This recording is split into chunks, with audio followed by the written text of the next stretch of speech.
The Kentucky KM-120 Army-Navy mandolin.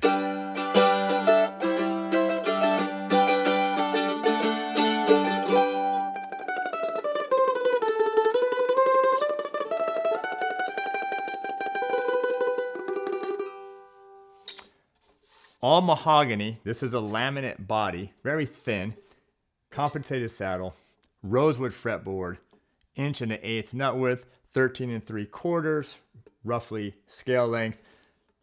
Created originally by Gibson for the soldiers during World War I, and this is a Kentucky version, the 120 Army-Navy mandolin.